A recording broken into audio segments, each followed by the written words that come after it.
چی گونه معلوم شدن شب قدر را آنهایی که شما نوکک نقل کردید آنها فهمیدند؟ چگونه برای آنها معلوم شد؟ آنها انبیا نبودند، پیغمبر نبودند. یگان قول هست برای همین رو اثبات کردن. بله، در صحیح بخاری آمده است که پیامبر صلی الله علیه و سلم گفتند که من در خواب دیدم که سحری شب قدر به آب و لای سجده کردم. مسجد جناب رسول الله صلی الله علیه و سلم واقعا آبادترین مسجد در دنیا هست.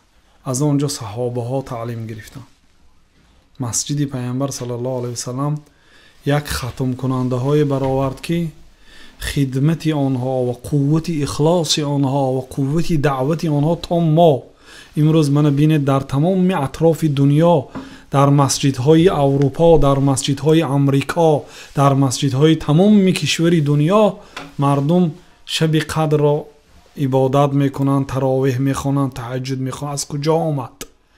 قوت دعوت آنهایی که در مسجد پیامبر صلی الله علیه و سلم که عبارت از لای خام، از خشت خام، بالایش عبارت از چوبه های درخت خرما و شاخه های درخت خرما، برگ های خرما بود.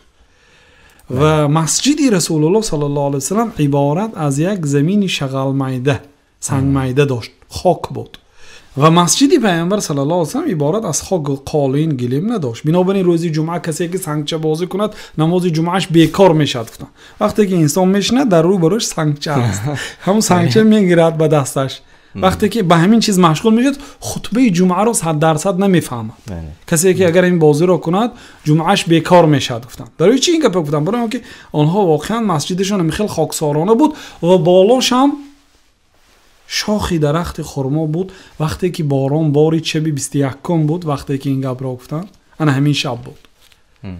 سحریش پیامبر صلی الله علیه و سلم وقتی که سجده کردن به نماز بامداد خواندن و به مردم روی آوردن، میگن که ما در پیشانه جناب رسول الله صلی الله علیه و سلم اثری لای و آب را دیدیم.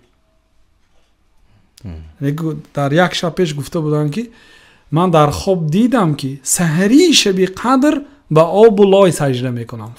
یعنی باران میبارد. یعنی این علامت ها شاید همون ساله علامت است. یعنی علامت هایی که است که فرض کردیم در همین دهه باران نبارید. چی مقصد میگم که امسال شب قدر نبود؟ نه، بلکه بود شب قدر.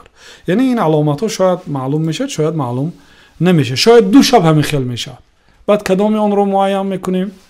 بنابراین بهترین و صحیح‌ترین کار همین که 10 شب رو شب زنده داری کردن، نکار هر یک لحظه، هر یک دقیقه اش را